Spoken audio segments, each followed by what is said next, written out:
بسم اللہ الرحمن الرحیم۔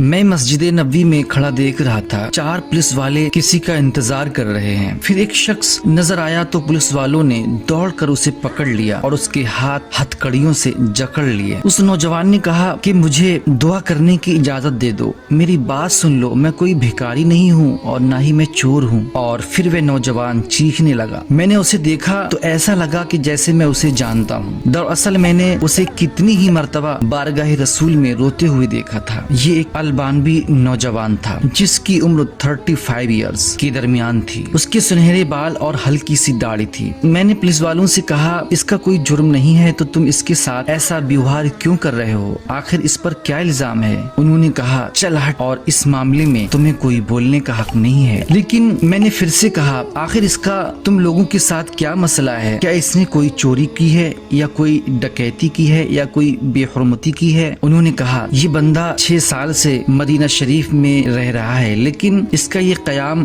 غیر قانونی ہے اور ہم اسے پکڑ کر واپس اس کے ملک بھیجنا چاہتے ہیں، لیکن یہ ہر بار ہی چالاکی سے بھاگ جاتا ہے اور جا کر روضہ رسول میں پناہ لے لیتا ہے، اور ہم اسے اندر جا کر گرفتار نہیں کرنا چاہتے تھے، اسی لیے اس کو باہر آ کے گرفتار کیا۔ میں نے پوچھا، تو اب اس کے ساتھ آخر کیا کرو گے؟ تو وہ سپاہی کہنے لگے، ہم اسے پکڑ کر جہاز پر بٹھائیں گے اور واپس البانیہ بھیج دیں گے۔ نوجوان مسلسل روئے جا رہا تھا اور کہہ رہا تھا، کیا ہو جائے گا اگر تم مجھے چھوڑ دو گے؟ دیکھو تو میں کوئی چور نہیں ہوں، میں کسی سے بھیک نہیں مانگتا، میں تو ادھر بس محبت رسول میں رہ رہا ہوں۔ اس کے بعد پولیس والوں نے کہا، نہیں، ایسا جائز نہیں ہے، ایسا آپ ہرگز نہیں کر سکتے۔ اس نوجوان نے کہا، اچھا مجھے ذرا آرام سے رسول اللہ سے ایک عرض کر لینے دو، اور پھر نوجوان نے اپنا منہ گنبد خضرا کی طرف کر لیا اور پولیس والوں نے اجازت دے دی۔ تو نوجوان نے گنبد خضرا کی طرف دیکھا اور جو کچھ عربی میں کہا وہ میں آپ کے سامنے پیش کر رہا ہوں۔ وہ نوجوان عربک میں کہہ رہا تھا کہ یا رسول اللہ، کیا ہمارے درمیان اتفاق نہیں ہوا تھا؟ کیا میں نے اپنے ماں باپ کو نہیں چھوڑا تھا؟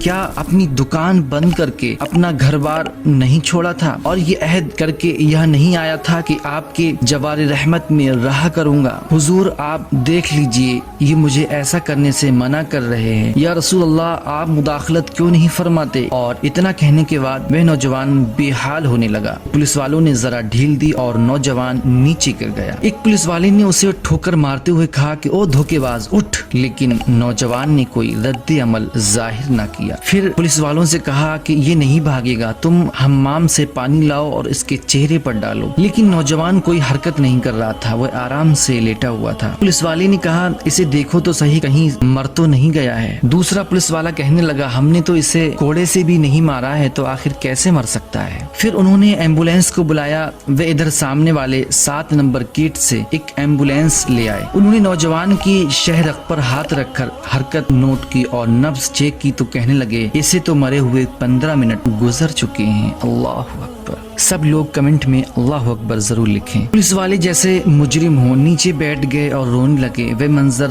دیکھنے والا تھا۔ ان میں سے ایک تو اپنے دونوں زانوؤں پر ہاتھ مارتے ہوئے کہتا تھا، ہائے ہمارے ہاتھ کیوں نہ ٹوٹ گئے، کاش ہمیں معلوم ہوتا کہ اسے رسول اللہ سے اتنی شدید محبت ہے۔ اور وہ پولیس والے افسوس ظاہر کرنے لگے۔ اس کے بعد ایمبولینس والوں نے اسے وہاں سے اٹھا لیا اور جنت البقیع کی طرف تجہیز و تکفین والے حصے میں لے گئے۔ غسل کے وقت میں وہی موجود تھا۔ میں نے ان سے کہا، اس شخص کے مجھے بھی ہاتھ لگا لینے دو۔ جب جنازہ تیار ہو کر نماز کے لیے جانے لگا تو پولیس والوں نے مجھ سے کہا، ہم نے جتنا گناہ اٹھایا ہے بس اتنا ہی کافی ہے، اسے ہمارے سوا اور کوئی نہیں اٹھائے گا، شاید اسی طرح ہمیں آخرت میں کچھ رعایت مل جائے۔ اور میرے سامنے ہی وہ نوجوان بار بار کہہ رہا تھا کہ یا رسول اللہ آپ مداخلت کیوں نہیں فرماتے؟ تو دیکھا کہ رسول اللہ نے مداخلت فرما دی اور ملاک الموت اپنا فریضہ ادا کر کے اسے آپ تک ہمیشہ کے لیے آپ کے پاس پہنچا دیا۔ اللہ ہمیں بھی اپنے حبیب کی ویسی ہی محبت عطا فرمائے جیسی اس البانوی نوجوان کو عطا فرمائی تھی،